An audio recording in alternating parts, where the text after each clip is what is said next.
नमस्कार दोस्तों, मैं आज आपको सुभद्रा कुमारी चौहान की कहानी 3 बच्चे सुनाने जा रही हूँ। मेरे बच्चों में से प्रत्येक ने अपने लिए एक एक बगीचा लगाया था। बगीचा क्या, फूलों की छोटी छोटी क्यारियाँ थी। एक दिन सवेरे हम लोगों ने देखा कि उन क्यारियों में फूल खिलाए हैं। बच्चे ही तो ठहरे, हर एक को अपनी अपनी क्यारी के फूल अधिक सुंदर जान पड़े और इसी बात पर उन लोगों में लड़ाई छिड़ गई। हर एक का कहना था कि उसकी क्यारी के फूल सबसे सुंदर हैं। बात बढ़ते बढ़ते फूलों से हटकर दूसरे ही क्षेत्र में जा पहुंची। एक हिटलर बना तो दूसरा मुसोलिनी और तीसरा स्टालिन, और मुझे इन तीनों की मां बनने का सौभाग्य एक साथ ही प्राप्त हो गया। संग्राम में विषैले वाक्यों का प्रयोग होते सुनकर मुझे चौके का काम छोड़कर बगीचे की ओर जाना पड़ा। मुझे देखते ही सब एक साथ अपने अपने पक्ष का समर्थन कर न्याय की दुहाई देने लगे। न्याय का कार्य उतना आसान न था जितना कि एक अदालत के जज का होता है। जज के पथ प्रदर्शन के लिए कानून होते हैं और नजीरें भी। चाहे लकीर की फकीरी में अन्याय ही क्यों ना हो जाए, पर उसका मार्ग स्पष्ट रहता है। मेरे सामने ना नजीर थी ना कानून, फिर भी मुझे यह लड़ाई समाप्त करनी थी और न्यायपूर्वक। मैं सोच रही थी कि निर्णय करने के लिए जूरी क्यों ना नियत कर लिए जाए कि इतने में ही बच्चों के काका जी आते दिखाई दिए। चीखना चिल्लाना तो दूर, उन्हें किसी का पंचम स्वर के ऊपर बोलना तक पसंद नहीं है। बच्चों को लड़ते देखकर बोले, अच्छा, यह लड़ाई किस लिए है? यदि तुम लोग लड़े भिड़े तो मैं तुम्हारी माँ को सत्याग्रह ना करने दूंगा। मेरे हिटलर मुसोलिनी शांत हो गए। माँ के बिना जिन्हें स्कूल जाने तक में कष्ट होता है, माँ के बिना जिनका काम नहीं हो सकता, वही मेरे बच्चे चाहते थे कि मैं सत्याग्रह करूं और जेल जाऊं। अब मैंने उनसे पूछा कि कोई शिकायत तो नहीं है, तो सब एक स्वर में बोल उठे, नहीं माँ, सभी क्यारियों के फूल सुंदर हैं, तुम सत्याग्रह करो और जल्दी जेल जाओ। हम सब भीतर जाने को ही थे कि बाहर से गाने की आवाज आई। गाना कोरस में था और स्वर था बच्चों का सा। भगवान दया करना इतनी, मोरी नैया को पार लगा देना। और अब तो हम सब दरवाजे की ओर दौड़ पड़े। इसी समय दूसरा पद सुनाई पड़ा, मैं तो डूबत हूँ मझधार पड़ी, मोरी बैया पकड़ के उठा लेना। बाहर आकर देखा 3 बच्चे थे, 2 लड़कियां और एक लड़का। बड़ी लड़की होगी 10 बरस की, छोटी 8 और 7 के बीच में थी, और लड़का बड़ी की गोद में था, कोई 3 साल का। हम लोगों को देखते ही उन लोगों ने गाना बंद कर दिया। लड़के को गोद से उतारकर बड़ी ने जमीन से माथा टेककर हमें प्रणाम किया। उसकी देखा देखी छोटी लड़की और लड़के ने भी जमीन से माथा टेका और तीनों ने अपने चिथड़ों में छुपे हुए पेट को दिखाकर यह बताया कि वे भूखे हैं। बड़ी के हाथ में एक झोली थी और छोटी के हाथ में टीन का डिब्बा। उन्होंने एक बार झोली की ओर देखा जो बिल्कुल खाली जान पड़ती थी, फिर हमारी ओर याचना की दृष्टि से देखने लगे। मैंने उनसे कहा, तुम गाती तो बहुत अच्छा हो, और भी कोई गाना जानती हो? बड़ी के बोलने से पहले ही छोटी बोल उठी, हमें भजन भी आते हैं बड़ी मालकिन। और आदेश पाए बिना ही वे दोनों गाने लगी। कमर कस ले रे बिलोची, तेरे संग चलूंगी, तेरे संग चलूंगी रे, तेरे संग चलूंगी। कमर कस ले, मेरे साथ चलेगी तो तेरी अम्मा लड़ेगी। हम लोगों की हंसी अब दबाए ना दबी। अम्मा के लड़ने की बात सुनते ही वह फूट पड़ी। वे सभी शर्माकर चुप हो गए। उनकी दृष्टि से ऐसा जान पड़ता था कि वे किसी अज्ञात भूल से दुखी हो गए हैं। मैंने हंसी रोककर आश्वासन के रूप में कहा, बहुत अच्छा गाया। मेरी बात सुनते ही वे फिर बैठकर लगे जमीन से माथा टेकने। मैंने पूछा, तुम्हें क्या चाहिए, पका हुआ खाना या कच्चा? बड़ी ने फिर जमीन से माथा टेककर कहा, कुछ भी खाने को चाहिए बड़ी मालकिन। कल से कुछ नहीं खाया है। मैंने बच्चों से कहा इन्हें 2-2 पूरियां लाकर दे दो और मैं अंदर चली गई।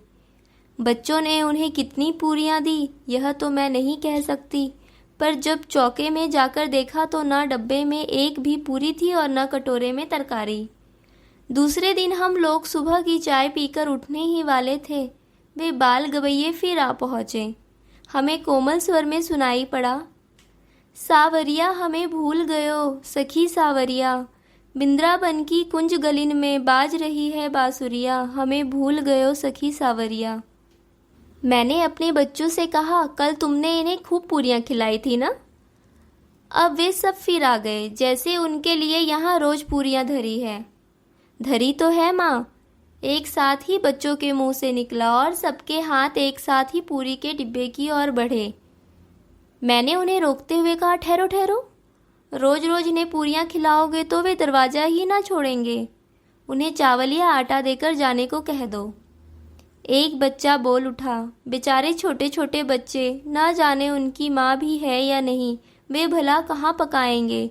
दूसरा ताने के स्वर में बोला, इससे अच्छा तो है उन्हें कुछ भी ना दिया जाए। सबसे छोटा बोला, तुम भी माँ होकर ऐसा क्यों कहती हो माँ, उन बेचारों को भी भूख लगी होगी, हमारे हिस्से की ही दे दो। लड़की सब में समझदार थी, उसकी दृष्टि यही चाह रही थी कि माँ का इशारा भर मिले और पूरियों का डिब्बा ले जाकर वह पूरियाँ उन बच्चों को खिला दे।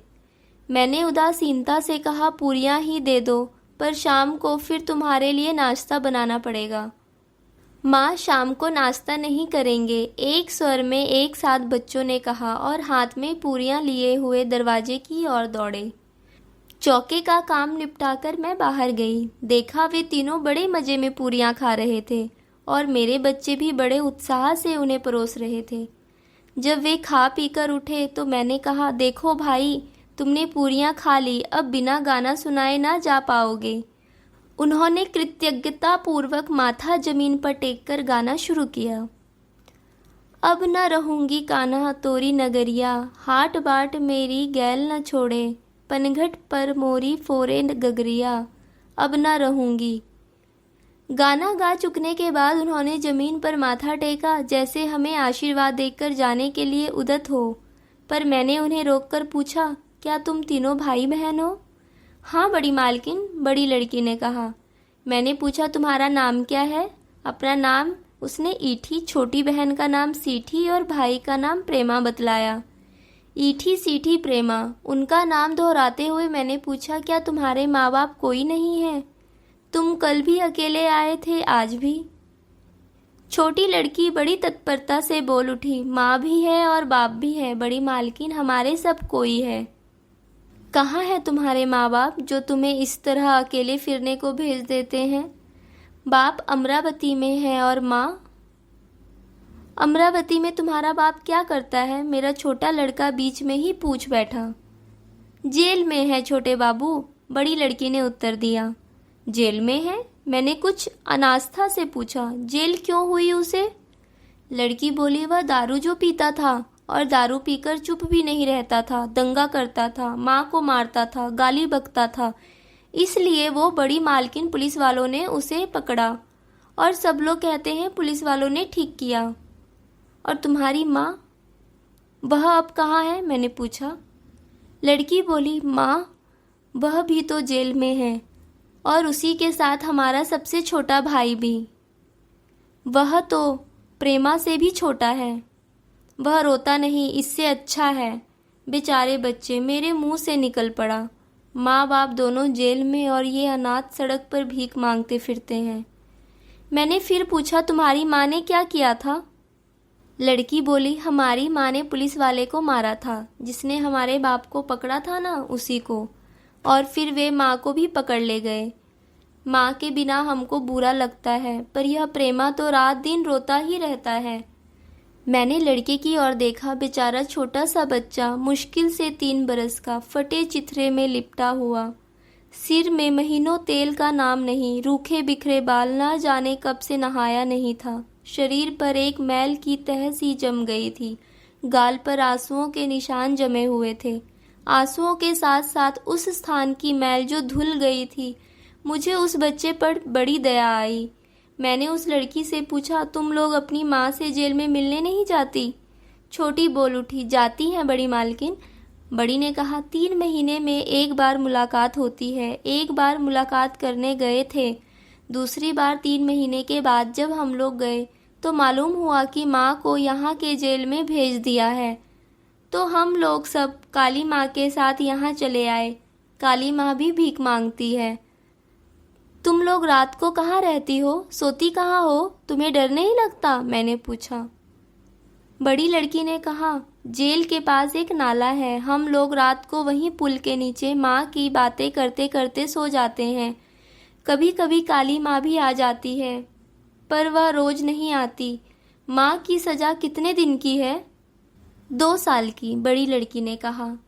हम रोज जेल को देखते हैं, हमारी माँ वहीं तो है। जब माँ छूटेगी हम उसको साथ लेकर देश जाएंगे।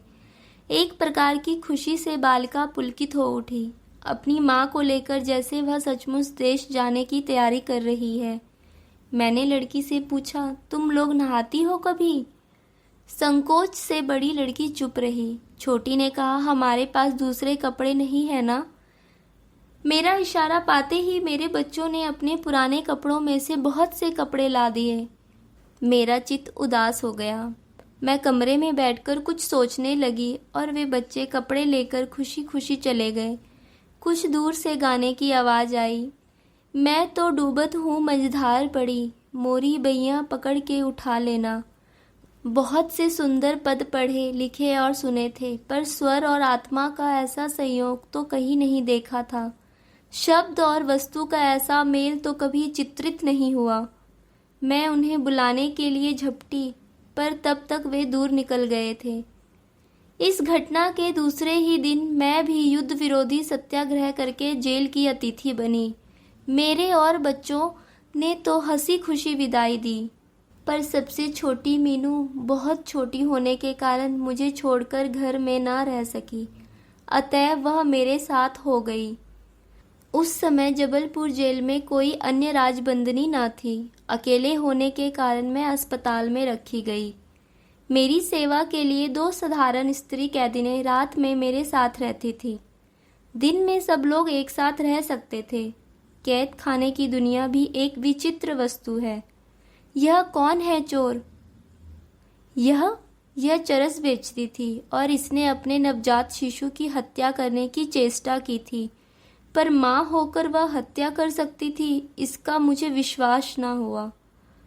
और यह लड़की, यह तो अभी बहुत कम उम्र की है। इसने क्या किया था? इसने अपने पति और सास को जहर दिया था। मैं कांप उठी। विधाता, क्या ये सचमुच स्त्रियां हैं? तुम्हारी ही आज्ञा से इनका सृजन हुआ होगा। किंतु इसी समय जैसे कोई अंदर से बोल उठा, यह तस्वीर का एक ही पहलू है, इसके दूसरी ओर भी देखो। संभव है वे निर्दोष हो, संभव है वे देवियां हो। मेरी सेवा के लिए जो 2 स्त्रियां तैनात थी, उनमें से एक तो अल्हड़ थी, जिसे कुछ काम काज ना आता था, पर दूसरी समझदार थी। वह प्रौढ़ा थी, उसकी गोद में भी एक बच्चा था। वह बड़ी फिक्र से सब काम करती थी। वह अधिकतर चुप रहती थी, जैसे सदा मन ही मन कुछ सोचा करती हो। मीनू को तो उसने इस प्रकार मिला लिया था जैसे वह उसी की बच्ची हो। उसका खुद का बच्चा पाँव पाँव चलता और मीनू चलती उसकी गोदी में। वह पानी भरती तो मीनू उसके साथ होती, दाल दलती तो मीनू उसके साथ, और बर्तन मलती तो मीनू भी उसके साथ छोटी छोटी कटोरियां और गिलास मलती दिख पड़ती। अंत में बात इतनी बड़ी कि वह मीनू को अपनी पीठ से बांधकर झाड़ देने लगी। उसका नाम था लखिया। लखिया और मीनू के इस स्नेह संबंध से लखिया के बच्चे को जो अभाव ज्ञात हुआ, उसकी पूर्ति मैं उसे मीनू के फल और मिठाइयाँ दे देकर करने लगी। वह प्राय मेरे ही पास खेला करता। फल और मिठाइयाँ खाने से इस बच्चे को और पानी भरने, बर्तन मलने तथा बगीचा सींचने से मीनू को थोड़े हो दिनों में स्वस्थ लाभ होता दिखाई दिया। मैं बहुत सोचती थी, यह लखिया कौन है, यह जेल क्यों आई? एक दिन अचानक मैंने प्रश्न किया, जिसका उत्तर मिला, ओह, यह बड़ी खतरनाक औरत है। इसने पुलिस को मारा है। पुलिस को? पर हमने उसका दिमाग ठीक कर दिया है। आपको कोई तकलीफ तो नहीं देती? अचानक मुझे उन बच्चों की याद आ गई। उसकी माँ भी तो पुलिस को मारने के कारण जेल भेजी गई थी और उसके साथ भी तो एक छोटा बच्चा था। पूछना मैंने कई बार चाहा, पर लखिया की गंभीर और उदास मुद्रा देखकर हिम्मत मेरी एक बार भी न हुई। एक दिन रात को खूब पानी बरसा, खूब दहाड़ दहाड़ कर बादल गरजे और कड़क कड़क कर बिजली चमकी। मुझे अपने बच्चों की याद आ गई। छोटा लड़का डरा होगा। दूसरे पलंग पर सोने पर भी वह बादलों के गरजते ही मेरे पास आकर सो जाता था। इसके साथ मुझे उन तीनों बच्चों की भी याद आई जो बेचारे पुल के नीचे सोते थे। कहीं आगे सोचने की मेरी हिम्मत न पड़ी। मैंने प्रार्थना की, हे ईश्वर, सब माताओं के बच्चे अच्छी तरह रख और सबके बाद मेरे बच्चों की भी रक्षा कर। जेल में मेरे पास अखबार आया करते थे। जेल की सभी कैदी स्त्रियां लड़ाई की खबरें सुनने को उत्सुक रहा करती थी। उन्हें विश्वास था कि एक दिन ऐसा होगा जब जेल के फाटक टूट जाएंगे और अवधि से पहले ही उनका छुटकारा हो जाएगा। मैं भी उन्हें यूरोप की लड़ाई और भारत के सत्याग्रह की खबरें सुना दिया करती थी। उस दिन शाम को अखबार आया और पढ़ते पढ़ते मेरा जी धक से रह गया। जबलपुर की ही खबर थी। कल रात एकाएक पानी बरसा और खूब बरसा। जेल के पास के नाले में 3 गरीब बच्चे बह गए। उन तीनों की लाशें मिली। बहुत खोज करने पर भी उनकी शिनाख्त नहीं हो सकी। 2 लड़कियां और 1 लड़का। ऐसा सुना गया है कि वे गाना गाकर भीख मांगा करते थे। मेरे घर पर आकर गाने वाले उन 3 बच्चों का चित्र हठात मेरी आंखों के सामने खिंच गया और ऐसा जान पड़ा जैसे दूर से कोई गा रहा है। मैं तो डूबत हूँ मंझधार पड़ी, मोरी बैया पकड़ के उठा लेना। अखबार रखकर मैं आंसू रोकने का प्रयत्न करने लगी। अचानक मेरे मुंह से निकल गया, बेचारे बच्चे। लखिया पास ही बैठी मेरे लिए चाय तैयार कर रही थी। उसने पूछा, क्या खबर है बाई साहब? अरे उदास क्यों हो गई? बच्चों की याद आ रही है। मैं उसे कुछ भी उत्तर न दे सकी। वह फिर बोली, थोड़े ही दिन तो हैं भाई साहब, कट ही जाएंगे। फिर बच्चे अपने बाप के साथ तो हैं, फिक्र क्यों करती हो? उसकी ओर देखने की मेरी हिम्मत नहीं थी, पर मुझे ऐसा जान पड़ा जैसे उसने बात खत्म होते ना होते एक गहरी सांस ली और आंखों के आंसू पोंछ लिए। मैंने अपनी सब शक्ति संचित करके उससे पूछा, लखिया, तेरे और बच्चे हैं या यही एक है? आंखों में आंसू और होठों पर एक क्षण मुस्कुराहट के साथ वह बोली, एक ही क्यों बाई साहब, यह बिटिया भी तो है। मैंने कहा, ये तो जेल के भीतर है, जेल के बाहर कितने हैं? लखिया एक गहरी सांस लेकर बोली, जेल के बाहर बाई साहब, वो तो भगवान के हैं, अपने कैसे कहूँ। और इसके बाद वह अखबार की खबर पूछती रह गई, पर मैं उसे कुछ भी न बतला सकी। दोस्तों, यह कहानी आपको कैसी लगी हमें कमेंट करके ज़रूर बताएं। इसे लाइक कीजिए, शेयर कीजिए और इस चैनल को सब्सक्राइब कीजिए।